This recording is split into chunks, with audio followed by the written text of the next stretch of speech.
Good morning, everyone. Or excuse me, it is not morning anymore. It is literally 1:30 in the afternoon. So good afternoon, everyone, and welcome to today's Spotlight, which is brought to you by the Georgetown branch, number 5520, where we are here to educate, motivate, and activate. We're going to go ahead and jump straight into our topics today. Thank you for joining. If you're watching this, go ahead and give us a thumbs up. Let us know that you're here. Drop a comment. It does help the channel whenever you do like and comment. We're going to go ahead and bring on my co-host and the president of the Georgetown branch NAACP, Mr. Marvin Neal. Good afternoon.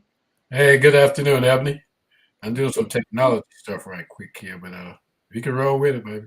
All right. Hey, Well, good we to have are ready to get rolling, y'all. We got a couple of different topics that we want to talk about today. Those being equal pay and fair hiring practices in the school district. The second topic is going to be Juneteenth. The next topic is going to be support of the steel mill. The next one is going to be gun violence. And the last one is there's going to be some new principals in our school district. And we need to be aware of that. That's important. Our kids go to school, whether you have kids in school or not, these things are important because it affects all of us. So, Mr. Neal, we really didn't place that in no particular order.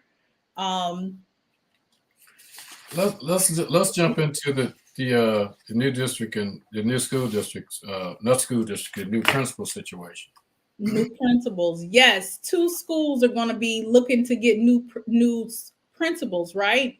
Yes, two schools, which is Carvers Bay Middle School and also Maryville Elementary School. You know, and the interesting thing is that I mean the principal at Carvers Bay Middle School, yeah, Mr. Glover, he's moving to Pleasant Hill Elementary School, and the principal from Maryville Elementary School, she has been removed because of other situations there that's going on.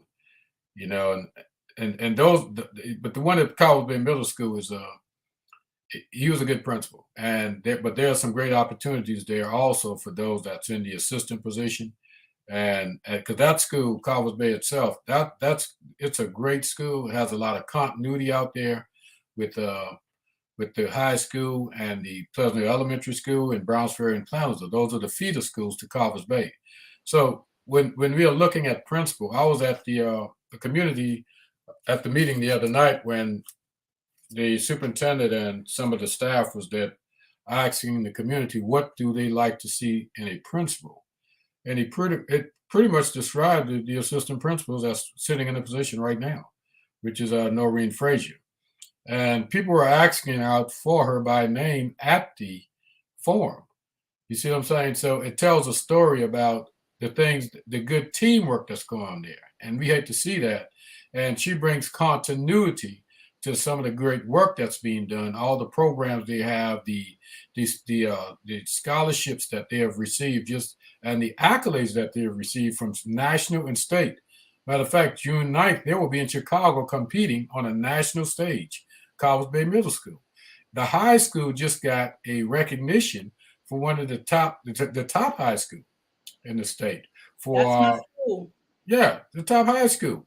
Yeah, The state, being recognized and stuff, but you don't hear about that, and you don't read about those things in the paper, yeah, which concerns me a lot. Not even an announcement, so that's that concerns me. So it tells us what's going on from the level of, I would say, suppression level. right. Well, first of all, we want to thank everybody for joining today's spotlight.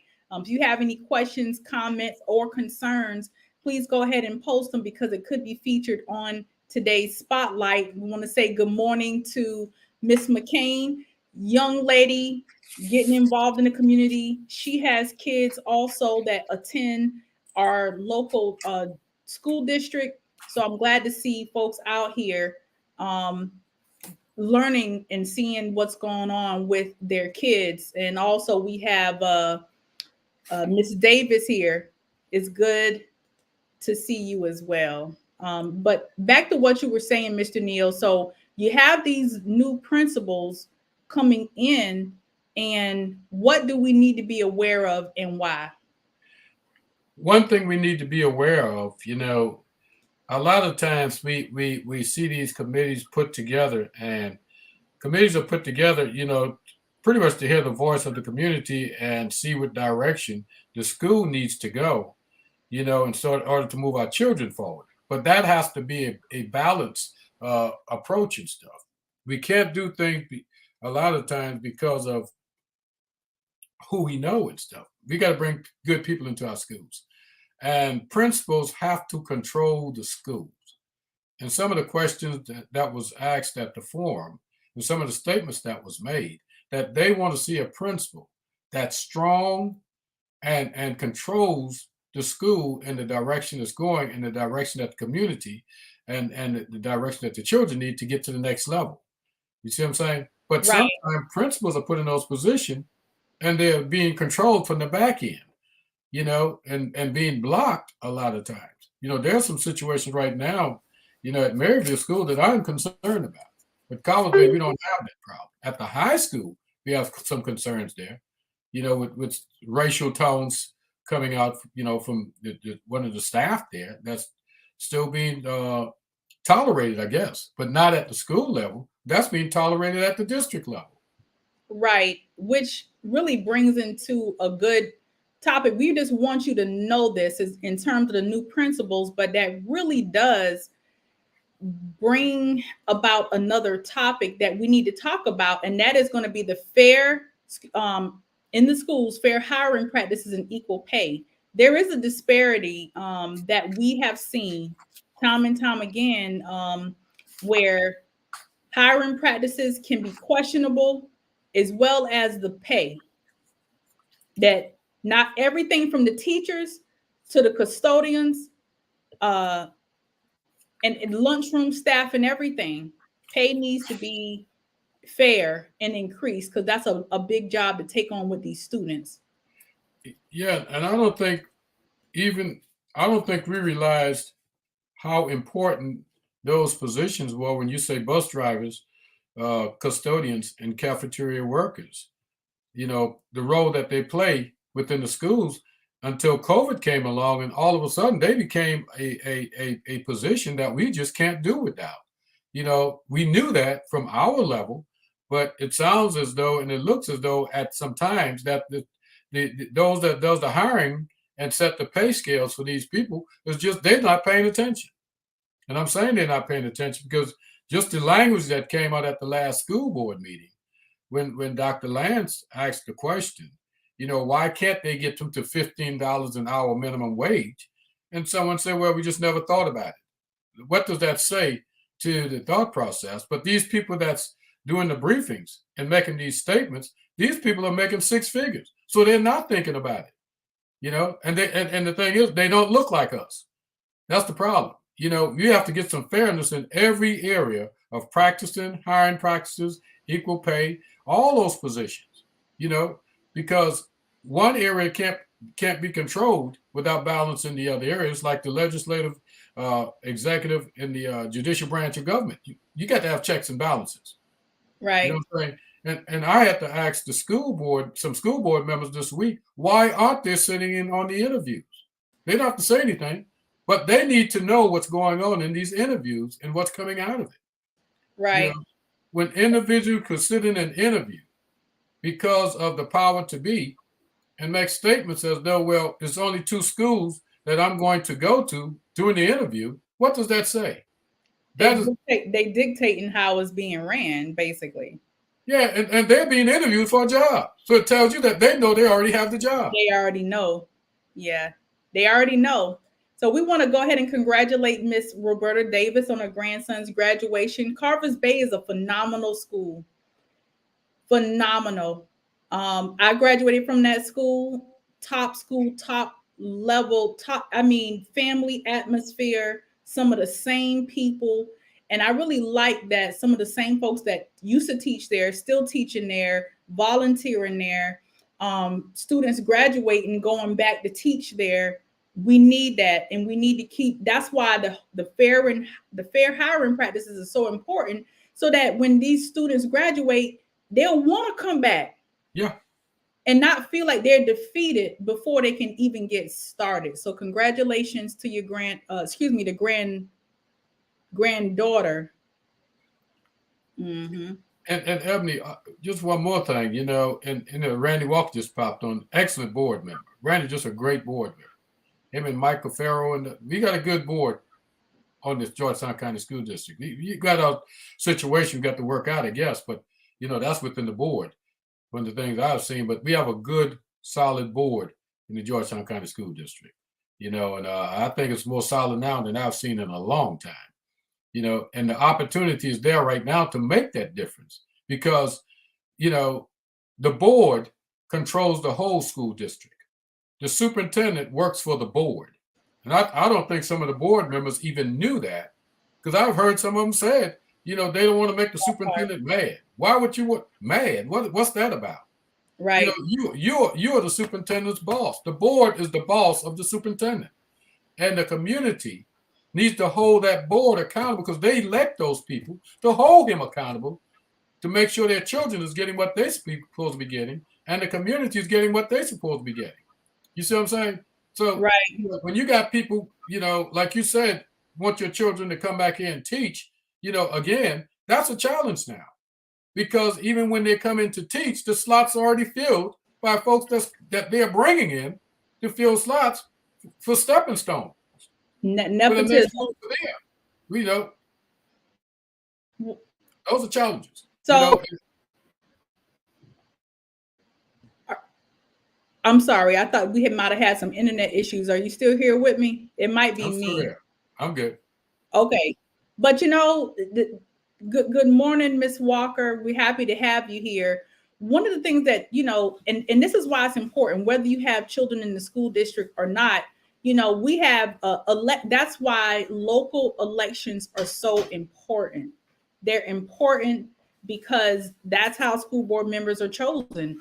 And I think that we've done a good job of putting the right people that need to be in those places, because when we pull ourselves out of it, it has nothing to do with us. It has everything to do with teachers and students and the supporting staff and the betterment and working conditions for all of them so that you can have a productive learning environment. So we're going to segue into the next topic, Mr. Neal, unless you have something else. And just remember that you can also attend in person or virtual the school board meetings. The next one is going to be next week. Remember that. At 5:30. At 5:30 on Tuesday. Show up to the school board meeting just to listen in so that you'll know exactly what's going on. We have in June, there are two major events, and I'm going to talk about those two events that's happening in June. And then we're going to bring on Miss Jacqueline Williams to talk about the steel mill and what's going on with that. So the first thing is this here. June 14th is primary elections. Okay, there's some important ones going on, but on June the 14th, early voting starts May the 31st. All right. And thank goodness for people like school board member Mr. Walker here. He's open to people reaching out to him. If you have any questions, just remember to show up to school board meeting. But now on June 14th, we have the primary elections. The governor, where they're going to be choosing who's going to be up against, you know, McMaster. Yes, and those candidates is Carlton Boyd, Joe Cunningham, Mia McLeod, Calvin Macmillan, and William H. Williams. We have seen two of the governor's candidates here in Georgetown, which is Joe Cunningham and Mia McLeod, which both have some great points. So those are the Democratic, those that's running for the Democratic tickets. You know, we've had both of them here, and I mean, just when the opportunity is there, go and hear them and ask the hard questions. You know, because it's not a popularity contest, and we're not looking for performers. We're looking for producers, and that's what we are looking for.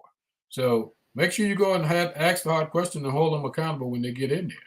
Because you also have, for the Senate race, the U.S. Senate race, you have Angela Jeter, you have Crystal Matthews, and Catherine Fleming Bruce. So I've heard one of those candidates, which was Crystal Matthews, on two separate occasions, which is a dynamic candidate there, and also the state superintendent of education. You have Gary Burgess, you have Lisa Ellis, and you have Jerry Govan. I've heard Lisa Ellis. That's the only one I've heard from that level. So, and I'll get to the rest of them before the election and stuff. But we have to make sure that we take the opportunity to know who we are voting for. Even if you pull up their platform online, pull it up or pick up the phone. There's a number on there too. Call the number. Let people know what you're looking for. Yes, please investigate people before you vote for them. Don't vote for them because you know them or because somebody else said or because you saw an advertisement or you see a sign. Don't even play into that foolishness. Understand who you're voting for and if that person is worth voting for, whether they're going to make the right decision. Look at how they have voted in the past. Did they vote to help people? Another big one. How do they view gun violence or gun laws? Okay, we had the mass shootings in public facilities, in schools, in churches. How do they view hate crime? Is so important. It's nothing wrong with a person having a gun for self-defense, but it's how these folks are being allowed to get guns. Should mental health even be looked into before a person gets a gun? People literally can just show up and get a high capacity gun as if they're getting ready to go on the battlefield and just pick a gun up. What do you need with a high volume rifle anyhow? It's one thing to have a handgun. It's one thing to have a shotgun at the house, to protect yourself in your home. But what do you need that type of a gun for? Look at how these folks are voting and then decide on whether you want to vote for them. And then on top of that, once we vote for them, we need to hold these political officials accountable. Don't let them sit in a seat just to sit in a seat.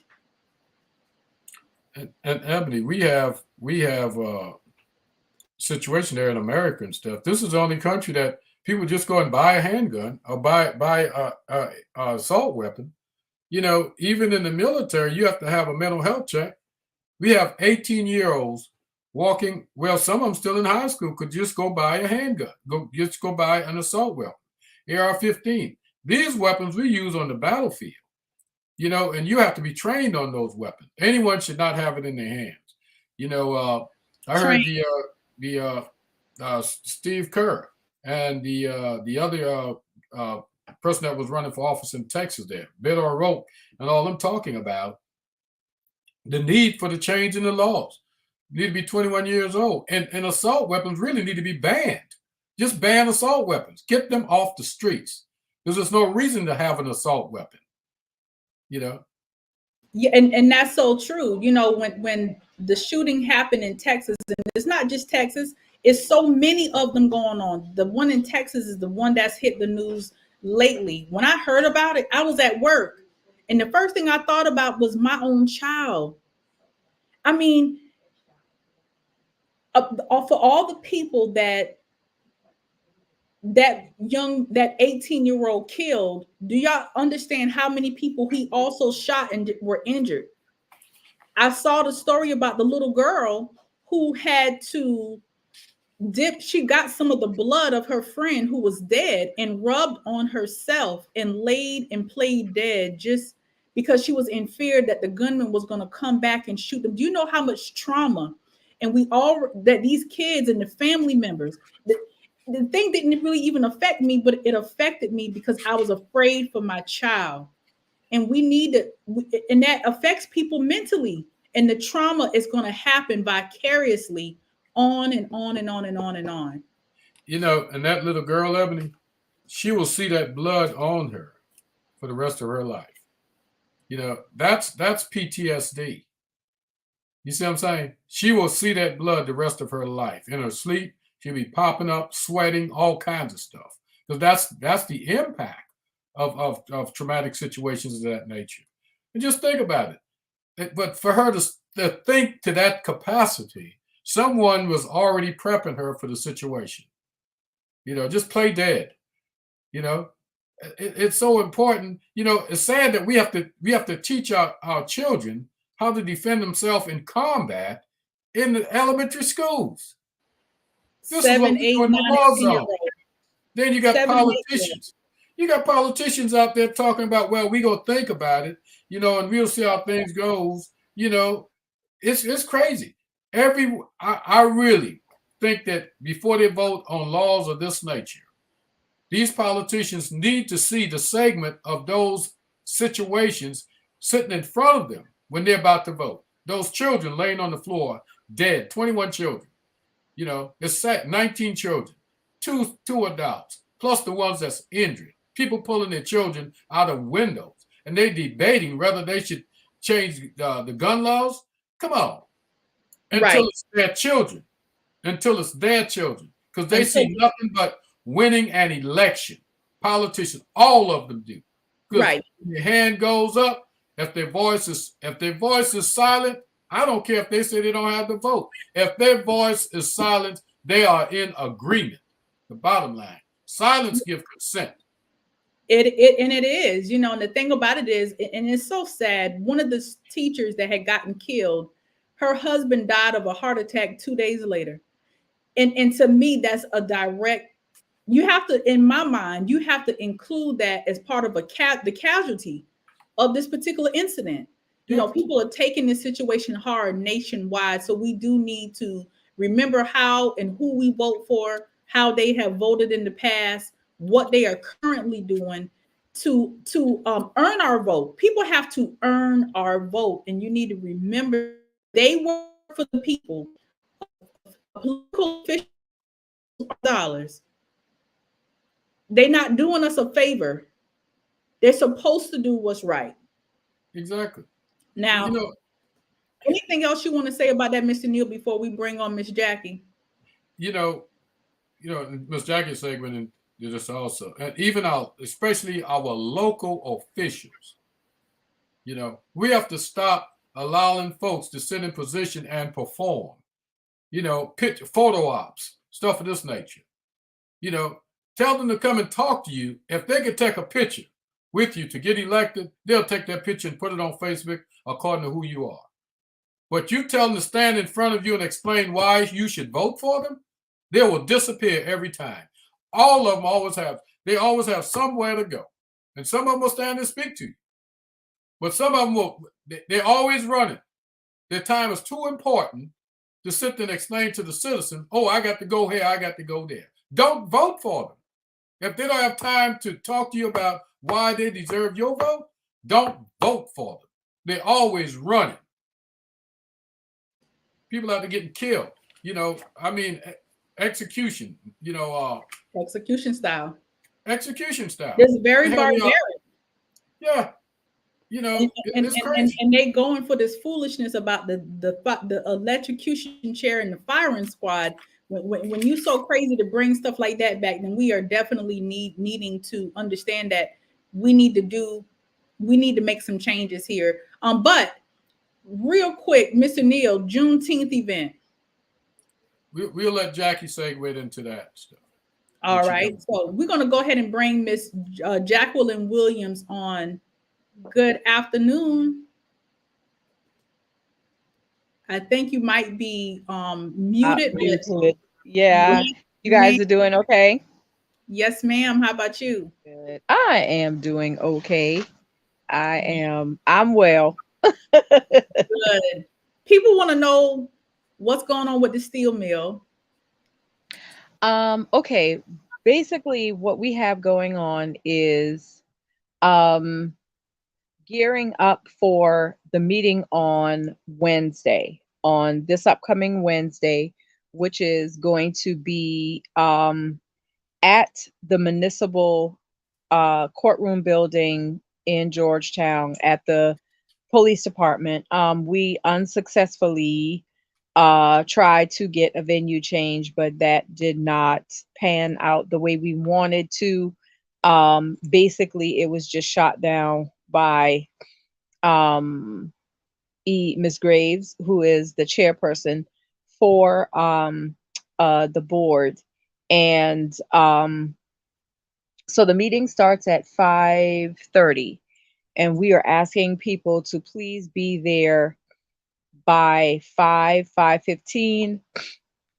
If you want to get in and if you want to get a seat, because she has sent out some correspondence basically saying that if you are in the halls, if you're in the lobby area, that there will be no loitering, the church choices of words. But we have people coming from across the state to this meeting, and I do not believe that they are going to travel the distances that they are traveling to come and be told that they cannot stand inside a public building. So this is going to be interesting. But so in other words, they're saying that they don't want, what are they saying now? That they don't want people standing around? you can, like the last meeting, the first meeting, people that were not inside the room were able to stand out in the lobby area to hear the meeting. What she is saying now is that that will not even be permitted. If you are not inside the room, then you should not be on the premise or the property, because there will be no uh, Eve's Grave, who is the chairperson for the BZA. So so there's always that nuance there to silence people's voice, to limit people's access. So basically what they're saying is, if you don't make it inside the building, then you can watch it live stream. But if a person, if you are a taxpaying, an event ticket, that means they need to have, if there's only 100 seats, then they need to go ahead and have a process for people to go online and reserve a seat. Because you're right, what if somebody drove from Columbia just to see that, just to be told you can't come in? It has to be some more order. well, for them, I don't think it's, or let me say for her, I don't think that it is about order. I think it is about limiting the voices of people that are in full support of the mill. I think that's what it's all about. I think it's about not wanting to give the impression to the media or anybody else that's there that the mill does have the type of support that it has, and that they somehow have all of this support as it relates to wanting to close that mill. The United Steelworkers did a press conference this past Monday, I believe, and here's the thing about it, last Monday, and here's the thing about it. James Sanderson, who is the president of the United Steelworkers here in Georgetown, said something that I thought was very important. And that is, even if you all are successful in closing this mill, what makes you think that this company would even sell this property to you? Because it's my understanding that the gentleman that owns this property, that owns the mill, has already said that before he would sell it to Georgetown, he would just give it to the United Steelworkers. He will not sell this property. So if you so why are we even doing this? You understand what I'm saying? You, even if you won shutting it down, you still will not be able to get the property. Right. What good would all that exactly do? Yeah. Mr. Neal? Right. Well, it does them good in their devilish minds, because what they're thinking, when you shut down a entity of that nature and stuff with 65 employees, they're not focused on the 65 employees and the effect that it has on those that have a livable wage right now. They are focused on what they plan to put there to enrich their livelihoods and their families. Because what they are putting there has nothing to do with the city of Georgetown. It has to do with those that sits on their board, realtors that sits on their board, businessmen that makes all the money at the top, bring in indentured servants that they call hotel workers and stuff of that nature, give them a minimum wage that they can't live off. So they bust them from out of town somewhere after they push them out of Georgetown, bust them back in to make them rich again. It's the same old slave master mentality that they have, that they're using right now. And if we don't wake up, we don't wake up, they will do that. I'm not sure. Let their children work in their hotels. Let them work in it. But the job their children get is the management job. Right. The jobs everybody else get is picking up the trash, making the beds and stuff of that nature. You know? Right. So, and there's no union, and that's the challenge they have with union, because with the right to work state, at will state, what that does, they can fire black people at will, pretty much what it's set up for, if they say things out of order, and we'll affect their livelihood if they open their mouth. So they better shut up and just do what we tell them to do. That's what it boils down to. I think the question, two things here. One, how are you going to develop a piece of property that you can't even buy? That's the first thing. That's a very important question right there.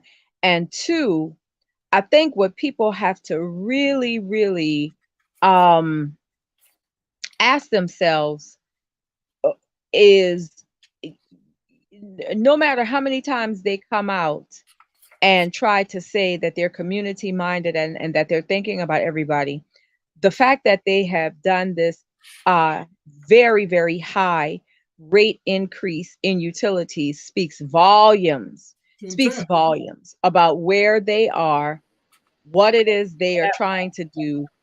I mean, speaks volumes about what they are trying to do. And you know, and the question for the community is, you know, when are we going to get it together? Because there are people who couldn't afford utilities before. None of that, I don't think, was taken under consideration. Even if you felt like you had to do an increase, why not do it in increments? Why just do this huge increase in utilities all at once? I'm going to answer that. When you're concerned, they're not living from paycheck to paycheck like the average person. The average person literally is only 2-3 paychecks away from being homeless to begin with. That's it. So these folks that are doing these boards and doing these elections, they have a lot of money. And so a 20% increase is nothing that they're phased about. That's why. Well, they'll put on the board to gentrify the West End and to gentrify the community. People are put in position. Look at Eve Grace. She's the chairman. Eve Grace is the chairman. Her husband is on the city council. You know, that's it. The mayor of the city, Cal Giroux, her nephew's on her nephew is on the zoning appeals board. So they're looking at, well, I think we got 2 guaranteed votes. We just work on the rest, and that's what they're looking at.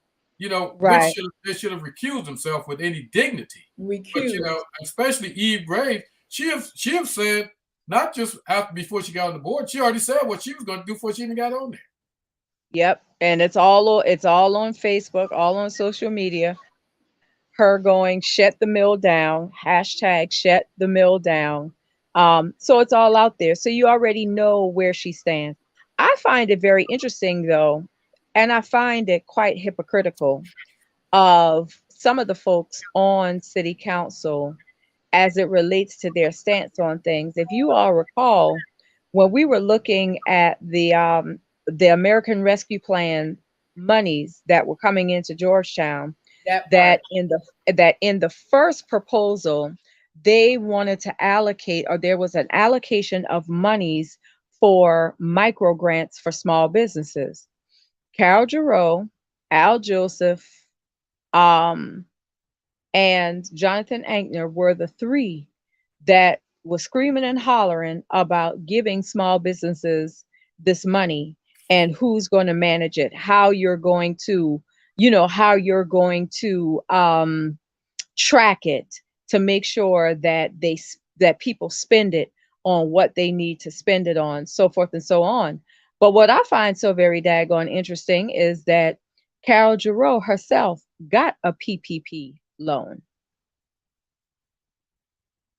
She don't want nobody telling her how to spend the money. So you went and got a PPP loan, but so you obviously saw the need, or at least understood that this money was there to help your business or whatever you used it for, but you can't see the need of monies that's supposed to go to help rescue people, giving some portion of that to small. You see how hypocritical that is? Right. That it speaks volumes. It speaks volumes. And we really have got to become more active. We need to come out to this meeting. We need to be there on June the 1st. We need to show up. We need to show up in mass numbers, because Mia McLeod came and did a walkthrough of the mill.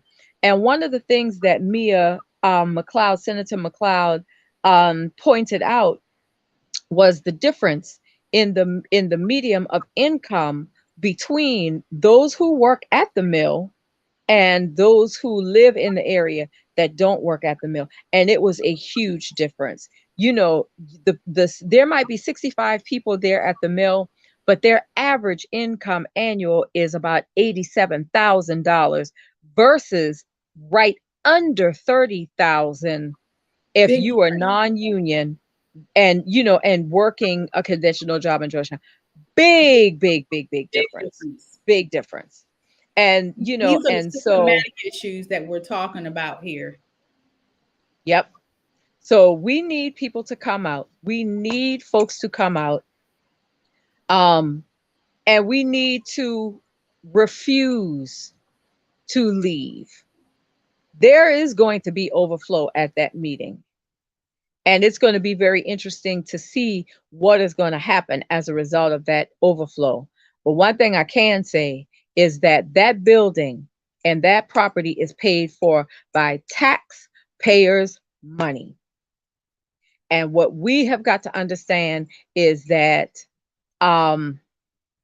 if we do not agitate and stand against and push back, that we are going to send a dangerous message that if you just threaten them with a little this, that, and the other, then they'll just go away. And we cannot let that happen, because this is really serious, and they are moving very fast to put these things in place.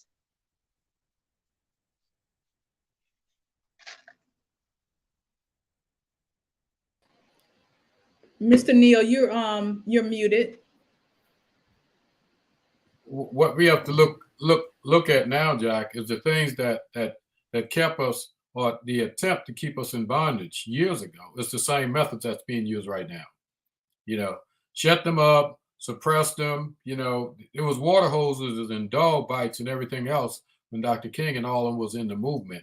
But now is us raise the taxes and everything else to push them on out, or where we don't want them to be. So we have to continue to go back to that same method. We have to go back to that same method. Agitate. Stand there, go to jail, do whatever's necessary to make sure that your people understand that we're not going back. We're not going back. So do whatever's necessary. The jail is not big enough to hold people in Georgetown if they fight for what they want. That jail is not big enough, and they can't build one big enough. We need to start fighting for what we want. Quit playing around with it. That's the problem right now. You see groups and certain people at certain things, but when time to fight for everything, the hands that's in the cookie jar just won't show up. The bottom line, and that's the only way I could look at it. You have elected officials should be standing on folks' head right now about why are they putting measures like this in place to silence the voice of people, taxpayers. We're not undocumented immigrants walking across the borderlines. Even they still have a voice. They still have a voice. They're coming over that border for a reason, because they're not being taken care of where they are. They're looking for the same thing that we were looking for. The bottom line. So we really need to fight, join hands, fight together, and make sure we stand strong. And everybody needs to come out to that meeting. Be there by 5 o'clock so everybody could get a sign. Everybody needs a sign. We got enough signs for everybody that could show up and hold that sign up. You don't have to say nothing. Just show your support. Silence, when you're out there, speaks for you. Your presence speaks for you. Speaks, yep. People will be speaking for you. You got attorneys that's going to be there. You have civil rights groups that's going to be there. I mean, you have everybody there to speak for you if you don't want to say anything. But if you want to say something, you have a right to. I don't care how much parking lot they put you in, how they push you out the door. Sign that piece of paper. Get there early enough, sign that piece of paper, and make your statement. Because when the chairman makes a statement, well, we already heard them once, she don't get the right to say that. She don't get the right to control that. That's your voice. Right. That matters. That matters. And she even cut off her own board members. Just cut them off if she don't want to hear what they have to say. Authoritarian style leadership. I mean, just trash. The bottom line, just trash. You can't put it no simpler than that. Unhumane, have no respect for humanity. None. Trying to dehumanize people. That's what it boils down to. All righty then. So thank you so much, Miss Williams, for coming on and talking about what's going on with the steel mill. Again, just remember, everyone, if you're trying to go to the meeting, get there early. But meeting starts at 5:30. Get there as early as you possibly can so that you can at least get a seat and show your support, or learn about what's going on. So, yeah. Ebony, I need to say one more thing. All of these things that we are talking about today, it came from not coming together. And we allowing these people to get in these seats because we sat at home. We sat at home. We have to vote or be voted out. That's what's going to happen. If you don't vote, you're going to get voted out. And this is the consequences of not voting. The bottom line, your vote matters. I don't care where you're sitting at. Your vote matters. Because if it didn't matter, you won't be fighting so hard to suppress it. Your vote and your voice is all you got. And that's power. That's it. It's power. All the power you need is to vote. I don't care how you do. To stand in line in the rain, whatever, vote. People died so you could vote. And I know why they died. They died for this purpose.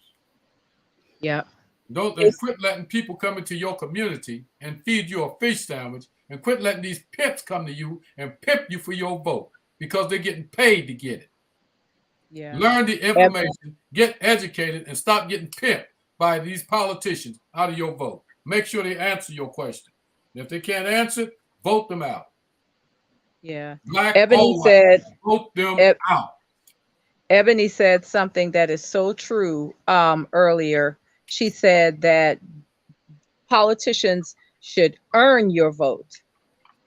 You got that right. And that's important. They should earn your vote. We have got to stop giving away that which is precious. And our vote is very precious. And so many times we have just given it away without any question. That's my friend. That's my this. And look where it has gotten us. We've got to stop giving it away, and we have got to start making people earn that vote, like Ebony said. That's it. And hold them accountable once they get in office. And we are and basically all we're doing is reaping. We are reaping what has been sowed from one tenure to the next for all of the years that we have just voted and not questioned people, keep putting people back in office that hasn't done anything, not seeing any improvement, just showing up and not questioning the people, you know what I'm saying, and doing the litmus test. And it has come home to roost. And that's what we're seeing. You know, you could say a lot about these past administrations, but everything that we are seeing today is not about what just happened 4 years ago. This is about what happened 4 years ago, then the 4 years before that, and then the 4 years before that, and then the 4 years before that. Because we have seen people sit on city council some 8 years, 8 years, 12 years, and no forward movement in our community. And now it has come home to roost. And And so now we got to deal with it. we Yeah. got to Yep. deal with it. Got to And, deal with Now, it. and we're talking about city council, but it's not just city council, but we're talking No. about city council because of what's going on right now in the moment. You know, And through the state. it's the Yep. state, national, the county council, school boards. We Yep. pay a price for what we do or what we don't do. The consequences will come back and haunt you or bless you. One out of the two. So we have to get real about what we're doing, you know, and realize when people come up to you, talk with he is a good person, tell me why. why? That's it. Because they give somebody a donation to whatever their programs and all that crap, that don't make them a good person. That Well, man, that don't make them a good politician. you just got They- pimped. Bottom line, you just Yeah. got pimped. Yep. That's Because it. because you could be a good person, but just because you're a good person doesn't mean that you are a good politician Hello. and that you're going to go there and do what's right for the people. And we get blindsided with all of this. Can't find the word for it, Ebony, but it's like smoke screen. You know, it's like smoke screen. And when the dust settles, it's like, well, dog, we really don't, we don't have anything. Now, I'm gonna say this, Ebony, before you move on. I want to see, this is going to be interesting right here to see what is going to happen next in this country as not only as it relates to gun violence, but as it relates to hate crime. Because the last time we had a situation like this that happened in this country, Asians got an Asian hate bill. We got Juneteenth. Now, you just had 9 people gunned down in Buffalo by a teenager who said that they methodically drove 2 hours to the closest town that had the highest African American population to carry out that act. Those people that got killed in that grocery store. And that's what he said. He carefully planned it out to go to a town that had a high population of African Americans, to go into that store and to kill Black people. Yeah. Now, this is going to be interesting how this played out, because it begs, we got to keep asking the question, how many more of us have to die? Yeah. Charleston 9, how many more of us have to die? Yeah. by a terrorist act before we get any type of protection? And I think it's very hypocritical of this country that, and look, and I'm glad they got it. Don't get me wrong, I'm glad they got it, but it was like whiplash. That situation happened, and just like that, they were signing over a bill. They were signing in the Asian community, and they were signing that bill just that quick. That tells us that if they wanted to do the same for us, they could. Yeah, they could. About us, No, but they don't. And Black people built this country for free. That's it. Without reparations, without education, a higher level of education, without fair. They say public education is fair, is not. It hasn't been up to par in a minute. They need, with all the funds, money speak words, policies speak volumes. And we need to really quit this. Again, watch out who you vote for, because it trickles down. The gun situation, I'm over it. And this is just pure evil personified. Because Marvin, you said something earlier in that discussion. Well, When are they going to do something about this gun violence situation? Is it going to have to be when it's their children? Let's all be reminded, Sandy Hook, Yep. and they still didn't do anything. So what does that tell you? It It tells is you not. about, It's not even about. It's not even about the children. And it doesn't matter what community it happens in, because you would thought that after Sandy Hook, oh, something drastic would have happened. But at the end of the day, it's about the almighty dollar. it's And developed.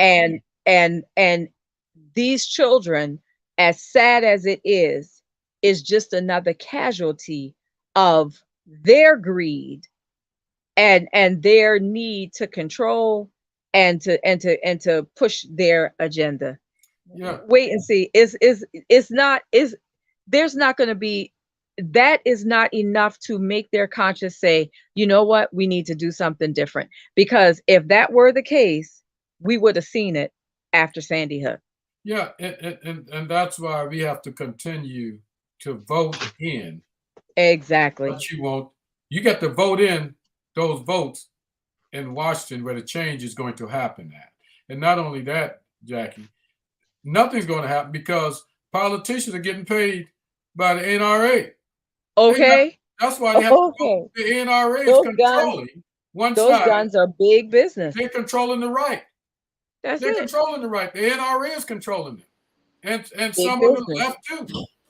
And Big Whoever business. gets money from the NRA have bought their vote. The bottom line. That's it. they That's bought it. it. They That's what bought it's all about. it. They don't care Yep. about they don't care about white children, black children, Asians, Indians. Long as you breathe, Nothing. they don't care. They care about Yep. getting that money to run their campaign to stay in office. It's all about the power of being in office.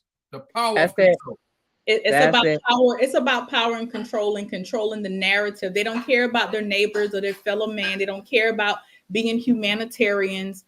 They don't care Nope. about the quality of water that we all share, as if they somehow exempted from pollution and environmental changes and things of that nature. They just feel like, so long as I can make the money right now, we don't care about these folks. We don't care about any of them. Yeah. And if you notice the students that got killed in this last shooting here, they were mostly of Hispanic or Panic. Latino That's community. it. And so Yep. now we got Asian communities. Okay, they sign over the bill real fast. I wonder how fast will they sign it for the Hispanic community, because they haven't signed any kind of hate crime bill or anything of that nature on a national level for the Black community. So it's very interesting to see how all of this is going to pan out. But with that being Exactly. said, we do It have needs a to bill turn now. out in the ballot booth. They need to take all that frustration to the ballot booth and vote them out. Yep. That's what they need to Exactly. do. For the record, Exactly. know who's not voting for it and vote them out. That's it. That's what needs to That's happen. it. Because truth be told, Ebony, before you do the announcements, truth be told, I would have rather seen Nikki Haley pursue a hate crime bill after Mother Emanuel versus taking the flag down. I mean, you know what I'm saying? All day. All day long, all day long. But they give us just enough to try to make it look like they're doing something to help us, when in actuality they're not. Yeah. Well, y'all, we are winding down. It is so much to say. I literally can stay on and talk. Thank you so much, everybody that's viewing out there that came on to see the whole show, part of the show. We just appreciate your support. If you can, it so helps our show if you give us a thumbs up. Also, if you can go over to our YouTube page, our YouTube channel. We do have a YouTube channel. Make sure that you hit the notification bell so that when we are live, you will get first dibs in what's going on. Remember, you can reach out to us if you have any questions. We are here to support our community. The NAACP, just so we're clear, we are a nonpartisan organization, and we just want people to get out and vote. We're not going to who you need to vote for necessarily, but we want you to be aware of what you're and what these people stand for. So one announcement that we do have as we're winding down, and Mr. Neil and Miss Jackie, y'all can speak on. We're having a Juneteenth, the first Juneteenth celebration, which is going to be after the Juneteenth parade. We want you to come out. There are going to be a whole bunch of activities. Y'all go ahead and talk about that part, please. Juneteenth celebration kicking off on on June the 18th, right after the parade. So the parade is at 11, and this event will officially kick off at 12. The location is where right there where the United Steelworkers Administrative Building is. If you go on Butt Street and the United Steelworkers Drive or Avenue, that big green building, that is the lawn where all of the events and activities will take place starting at 12 o'clock. There is going to be a lot of activities that day and a lot of different things for families. There is going to be a vendor space. If you are a nonprofit and would like a space, it is absolutely free to nonprofits, and to business owners, only $50 to come out and vend your products. There's going to be a children's tent, an adult tent with games and card games and different activities, and then a tent where you can sit and eat, because we will have food trucks there. It's just going to be a lot. Jump castles. That's it. Thank you, Ebony. 2 sound stages, one from 12 to 4, which will be the gospel sound stage. That is going to be hosted by none other than our very own Nigel Madison and her team from Common Ground. And then from 4 to 8, we're going to switch gears, and we are going to take you on a cultural journey to just let you explore our music, melanated music from around the world. And that is going to be awesome. And the DJ we have for that is none other than DJ Who Dat. I like his name. Who Dat? Who Dat? So he's going to be there. And then winding down for the evening, we are going to have the big blow up Jumbotron screen for the movie. We're going to do a movie at sunset, and I believe that's going to be Black Panther. So it is going to be a fun day. Food, games, fellowship, music, activities. And I haven't even named everything that's going to be going on. That's just a few things. So come out, come out, come out. June the 18th, catch the parade, and then catch us right across the street at the United Steelworkers Administrative Building lawn. That's where everything is going to be held. Great day. I'm excited. It's going to be awesome. The parade lineup is at the Beck Center. At 10 o'clock. And they'll be marching at 11 also. Oh. And they'll also make sure we support the parade too, sponsored by the Howard Alumni Association. And also they have some dinners and stuff they're selling also. So get out and support them. They do magnificent work for the community. They give us scholarships. Let's just make sure that we support and collaborate with every opportunity and every entity that's going to support us moving together as a people and our cultural values and stuff. So there's great value in the culture of Black community and Blackness. You have to look at it from that angle. Everything came from Black. So if you don't think you did, you need to check yourself and go back to the roots, because everybody has some Blackness in it. Everybody. If you're a human being, you have some Blackness in it. If your baby's been nursing them slave mothers, you got some Blackness in you. Ooh, Lord, they don't understand that, Jackie. And the generations after that, it don't change. You can't get away from us. We can't get away from us. We don't want to get away from us. That's like Ebony when got some Blackness in it. So black is great, and Black don't crack. Bottom line. Ebony, when he said that, he reminded me of the lady I saw in the video who went to the school. She went to a school board meeting, and she got up to talk, and she's a white woman. She got up to talk, and she was in a predominantly Black school district, and she got up to speak, and she said, and how she introduced herself. She said, ran my DNA, to find my history or what have you. She said, I'm 1% Nigerian. What's up, sisters? I was like, oh, Lord Jesus. Hey. On that note, we are going to take this home. It's Saturday. Please enjoy your Memorial weekend. Remember why we celebrate Memorial Day. Happy Memorial Day, and be safe out there. There's a lot of traffic, not as much traffic as there has been. We thank you all for joining today's Spotlight, which is brought to you by the Georgetown branch number 5520, where we are here to educate, motivate, and activate. You probably hear my family in the back. We about to grill out. Come here, boo. Want to say hey there? Y'all, this is my little cousin. Hey, buddy. Yeah, I hear the music. I hear the music. Yes, here from Georgia. And I'm getting ready to enjoy my family. Y'all enjoy yours. Be safe out there, Ebony.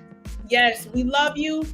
We'll see you next Saturday. And you know what great thing about this weekend, Ebony? What's that? The greatest thing about this weekend is my wife's birthday, the 29th. Woo! Yes! Happy birthday, Miss Linda. Yes. Hey, we're going to enjoy. That's good. Yes. Yep. Tell her we're sending big hugs to her. Yes, it's Big Wesley Gibson's birthday also. Okay, Big West. Happy birthday.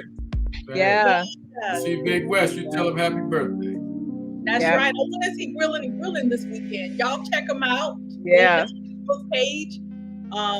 See if he's going to be out there. Miss E's grilling out. He has some good food, y'all. So if you're not grilling out, you still got somewhere to go. Check Mr. West out, y'all. We appreciate you. All right. See you guys later.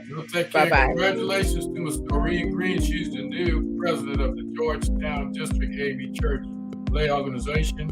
And also, Ms. Jessie Walker is the new director of activities for the Lay Organization for the AME Church of Georgetown. They got elected and installed this morning. So congratulations. Thumbs up. Jessie don't know yet, because I see her on Spotlight here, so that's a surprise. All right. Check you, Jack. All right. See you guys later. And congratulations to Miss Navette Stewart. She graduated and got her master's. Shout out, Navette. Great job. Great job. See you guys later. Great job. Bye. One more. And to all the graduates. To all the graduates. And wish you nothing but luck. And to the Saggers young lady from Providence Bay High School. Top graduate. And to the Nesbitt young lady, top graduate of Georgetown High. I mean, they just Yep. All right. See you guys later. Bye, Ebony. See you at graduation on the 2nd. Providence Bay graduation on the 2nd. All right. That's the top school in Georgetown now, so everybody should be there. All right. See you, Ebony. Bye-bye. Bye.